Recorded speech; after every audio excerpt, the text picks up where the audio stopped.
This is Life as an Outsider. I'm your host, Jake Schneider.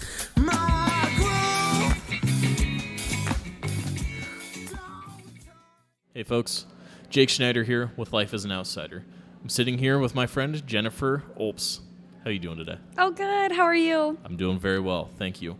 So tell me a little bit about what it is that you do. I am a labor and postpartum doula, so I go in and support laboring people while they are in birth. I also go in and support afterbirth to help with the transition into parenthood, because we all know that's a little slippery sometimes. Yeah, I can imagine so. Tyler just had a kid a couple weeks ago. Congratulations. Oh, congratulations.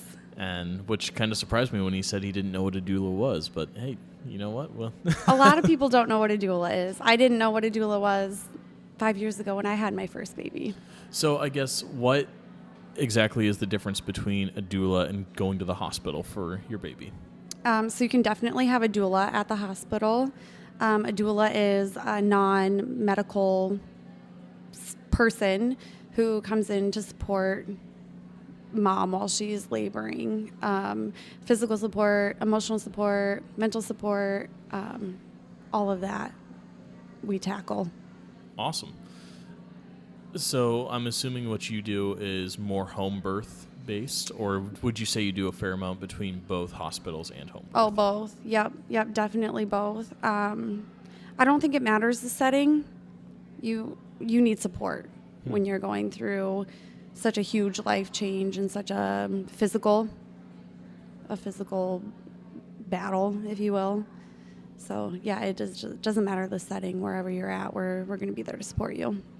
So you mentioned that you didn't know what a doula was 5 years ago before you had your first kid. So what kind of got you into the idea of being a doula? Oh, I love babies. I love the birth setting. If I can say I'm obsessed, would be an understatement. If I could have 600 babies myself, I would, but my husband said no more. So this is where I was led. I didn't have a lot of support, both laboring and after. When I got home, my family is hours away. His family is hours away. We had just moved here when we had our first, so there wasn't a lot of support. So to see the support come from other people just really inspired me to research this and to get into doula work. So you did some research. When is it that you first started actively participating as a doula? Like, what was kind of that process in starting when you found out what a doula was into kind of venturing out into it on your own? So I'm a brand new doula. I just started at the beginning of March. So I researched. I found a local training gal. I went and got trained with her in October and November. I did my trainings back to back. They were a lot of fun. So I just kept pursuing the trainings and the education and decided to just jump in. What kind of training and education goes into being a doula?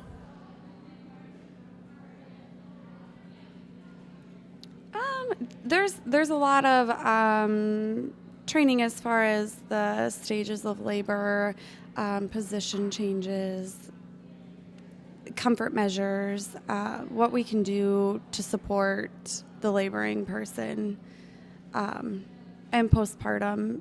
A lot of it is, newborn care, helping teach the new parents how to take care of their baby. I'm not going to step in and take care of the baby for you. I'm going to be there to support you and teach you how to take care of your baby so you can be successful in this too. So when it comes to that sort of training, that's not typically something you see on a college application is you want to check here and be a doula. No. I mean, that's, are there male doulas and female doulas? Is it a female predominantly female business? Or? It's a predominantly female business. I have yet to encounter a male doula. Not to say that they wouldn't be great, but I think having that female support is really awesome. I feel like we connect in a way, and maybe because I am a mom, because I have been through it myself, we connect in a way that maybe some males wouldn't be able to connect as well. There is something to be said for that that initial connection and that shared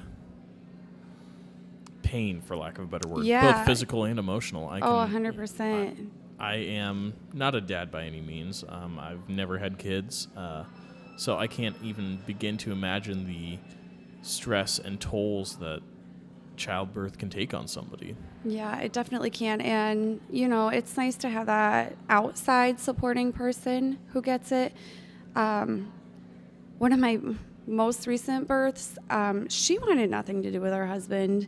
He was trying his best to support and to be there for her, but he just wasn't checking the right boxes. So it's nice to have somebody who's not emotionally invested. I shouldn't say emotionally invested because I'm emotionally invested, but not emotionally invested in a way that dad is, to be there to support. Yeah, because it's a different type of investment. Oh, yeah. I would assume. 100%. That baby was born, and he was so excited that the baby was born, and he wanted to immediately hold the baby and be there with the baby. And the baby's great. I love babies. I love the magic of birth, but I'm really there for mom. Mm-hmm. So it was nice that he could go be with baby, but I was with mom while she finished up the birth process.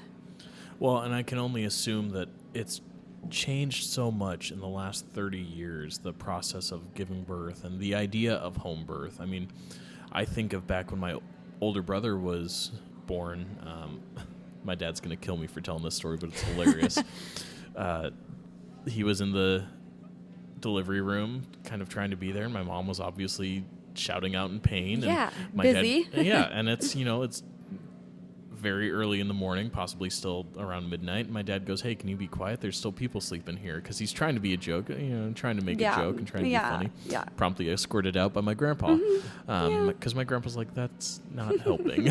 So I think it's so important to have somebody who understands that circumstance and wants to contribute in a way that they know is going to be helpful. Kind of like, I wish I would have had this when I was... Yeah. So tell me a little bit. You said that part of the reason you wanted to get into it was because you didn't really have a support system when you first gave birth. What was that process in sitting here realizing, I didn't have this. What can I do next? Oh, yeah. It was definitely... I had no support, especially postpartum, and those first days when you're so sleep deprived, your body hurts, you don't know what to do with this thing you just brought home, and nobody to ask. It was very lonely and isolating, and if I can help even one family, one person not feel that way, not feel so isolated, not feel so alone, then I've done my job 100%. Just that true, face-to-face support. I've been there. I want to hold your hand while you tell me all of your struggles. I may or may not be able to make them better, but to have that person that has been there and experienced it, I think helps tremendously. And I'm sure that's only contributed to growing you as a person as well. Oh yeah, 100%. Yeah, so prior to starting my business, I was a stay-at-home mom, and the transition has been rough, but being a doula has made me a better mom, and being a mom has made me a better doula. So it fits. So it's worth the struggle. It's worth putting in the hard work. Why do you think it is that those have both contributed to making the other better?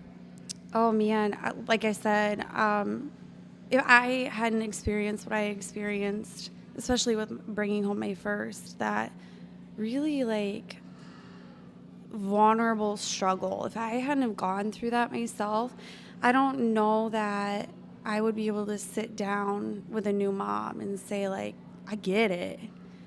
Um, they just fit. They just fit together. Hmm. They just fit together. I just can't really explain it other than that. They just works. I've always thought that there's nothing better out there than parenthood. So when you talk, as somebody who's not been married, like I was saying, not been married, never had kids, when you talk about that postpartum sort of aftercare, what does that necessarily entail? Because my first thought is, all right, hey, had the kid at a hospital, write the check, go home. Mm-hmm. Now you got this kid the size of a football that you're like, I don't know what to do with. Yeah. So what is that kind of aftercare? What does that postpartum look like? And kind of take us into the first couple days of bringing home a child and how you help them process that. Yeah. So every situation, every family is different, of course, but really sitting down with mom primarily and discussing the birth. Like, tell me what you did well during the birth. Tell me when you felt really strong during the birth.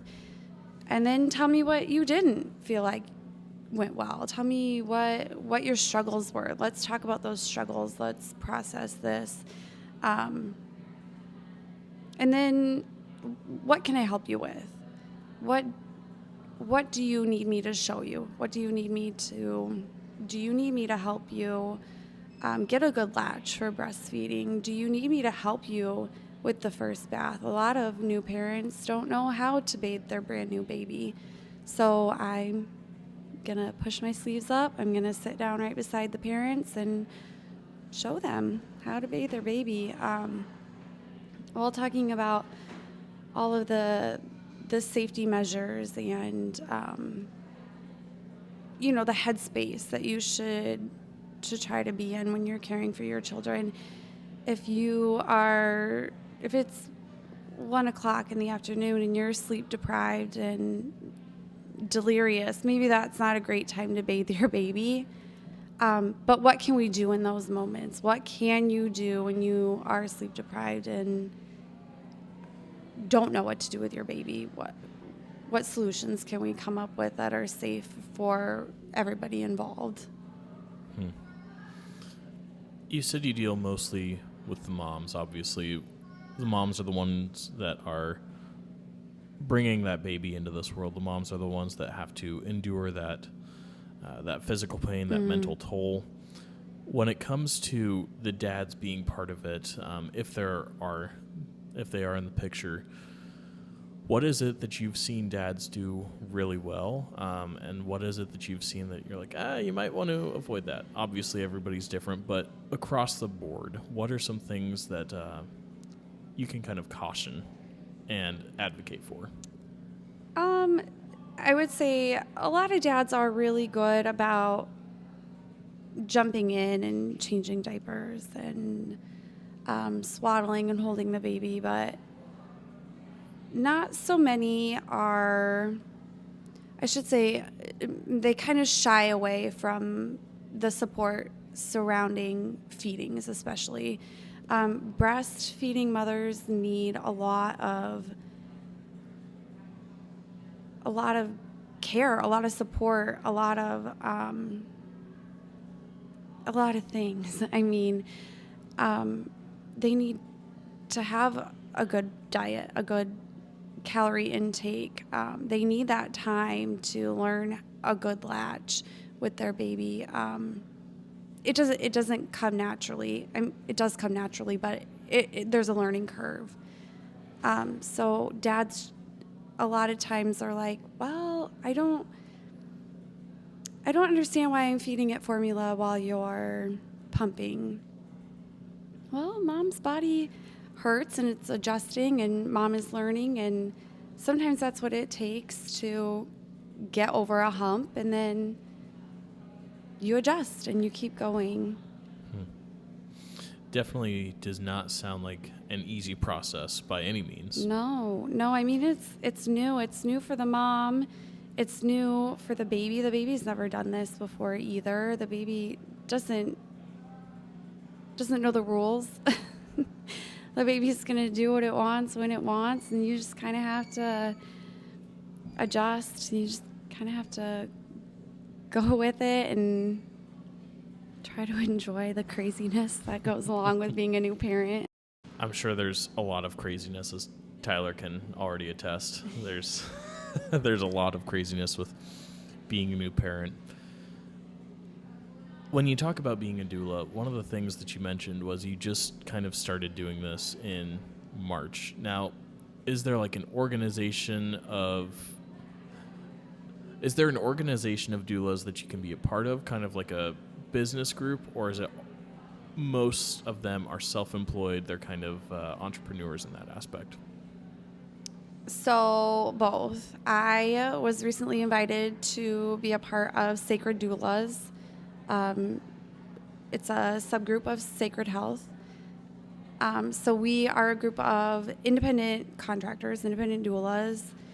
We all have our own companies, our own way of doing things, our own contracts, but we're together to support each other, to bounce ideas off one another. Our marketing is together, which is huge for me. I have tons of passion for being a doula, but I have no knowledge of running a business. So it's been really great to connect with these women who are in the same business as I am, to learn and to grow and to have that support. So there's both. There are doula agencies. We're not an agency. We're just a group of doulas that are supporting each other and,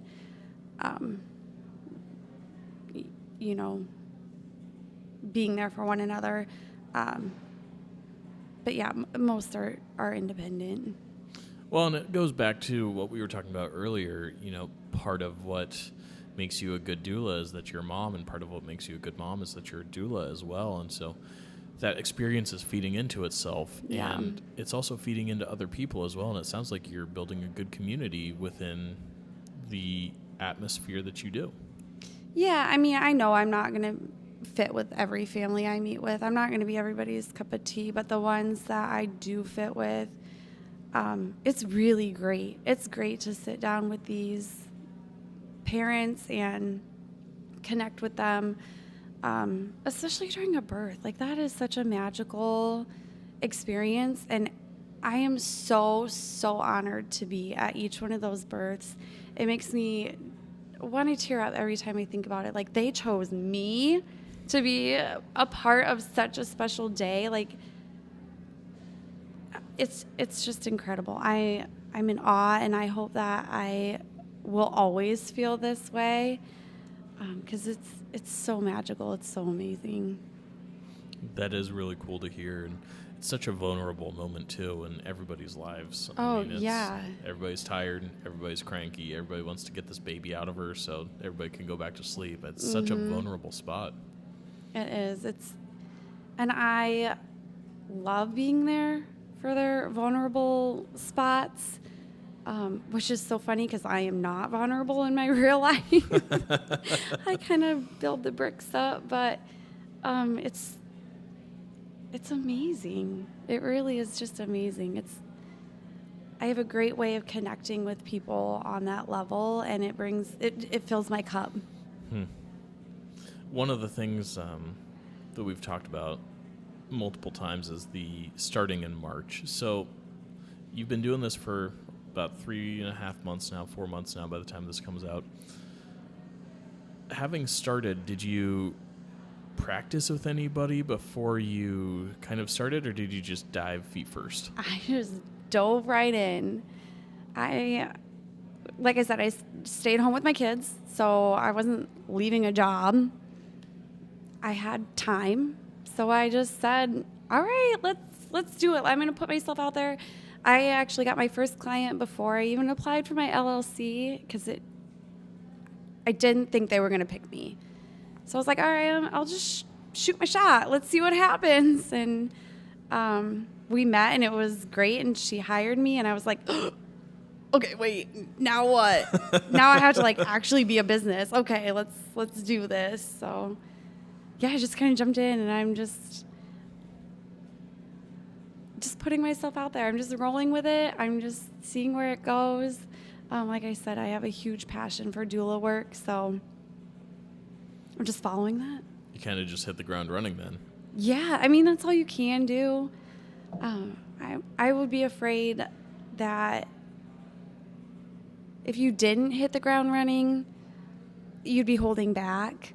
And I think doula work, you have to give it your all. What do you mean by that? That if you didn't hit the ground running, you'd be holding back? I don't, if I allow myself to sit here and think about all of the little details, all of the scary parts about owning a business, I don't know that I would be getting clients. I would be too wrapped up in that. So I just keep pushing and keep meeting clients and keep doing the part of it that I love, and the rest is just, it's either going to fall into place or it won't. So far it's fallen into place, but when I get to a spot that it doesn't anymore, I'll figure it out. There's not much to lose. Hey, there you go. When you have that support system of a family behind you, and you're like, I didn't leave a job to do this. I'm not going to be... Right. That's awesome. Yeah. It was a good transition, a messy one. We're still working through that, but yeah, it's been great. What are some of the most challenging aspects of being a doula? Because it is such an emotional situation. I think I haven't experienced it yet, but I'm sure at some point in my career I will. Loss would probably be the biggest challenge that I'll face. But I'm prepared for it. I think I'm prepared for it. It's a tricky one. But part of my personality and connecting with people in this situation so well, I think it'd be okay to get through it. Well, on the flip side of that, what are some of the most rewarding aspects of having been a doula? Oh my gosh, just watching these babies be born, it's so incredible. I've had 3 births of my own, and they were great. But watching it from the outside, where I see a woman just really push through, just really nail it and get the job done, is so exciting. It's I leave a birth and I'm like, oh my gosh, this is amazing. I feel like I ran a marathon. When in reality, I did very little work compared to what she went through. It's just really exciting to watch what a woman's body can do. Well, and it's so unique and so necessary a role, especially like we were saying when 20 years ago this wasn't really a thing.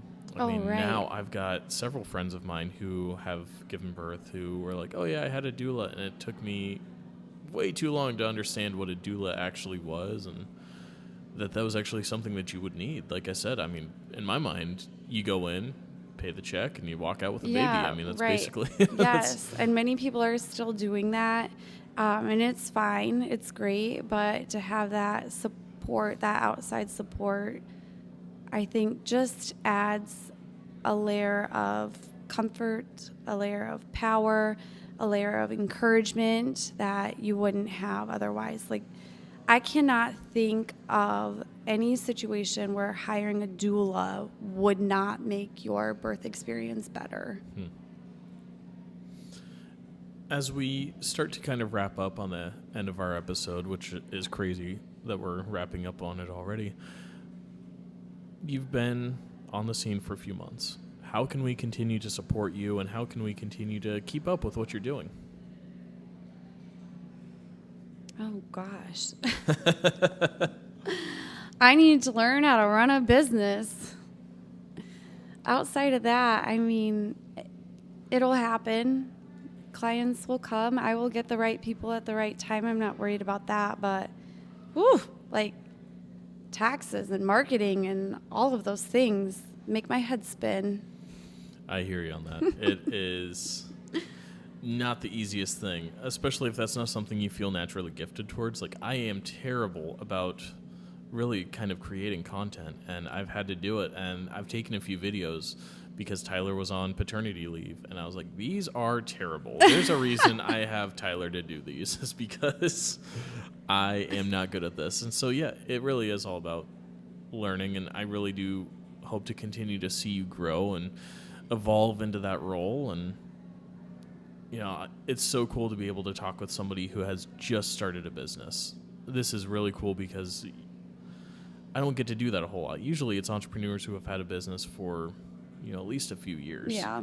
And now being able to talk to you about this and encourage you, like, you're doing the right thing. This is awesome. We need more local people who are contributing to that community, who have a passion for supporting people in that way. And so however we can support you, I would be more than happy to support you in any way that we could, whether it's on social media or whatever. I'm assuming you're on social media? I am on social media. Baby Love by Jen on Facebook. Awesome. Well, everybody go like Baby Love by Jen on Facebook. I mean, that's the bare minimum that we can do. Yes. And I'm really excited to see what comes of that and continue to support you as a doula. And thank you for being an outsider with us. Yes, thank you for having me. You are absolutely welcome. Anytime. We'll definitely have to touch base again here in a year or so and kind of just see how the first year went and be like, well, this is what I didn't do right. This is what I did do right. And yes, I'll bring my bag of tricks and my vulnerability, and we'll see what happens in a year. There we go. There we go. Well, Jen, this has been really fun. Thank you for being on this, and I'm really excited to see where you go. Thank you. Thanks, folks.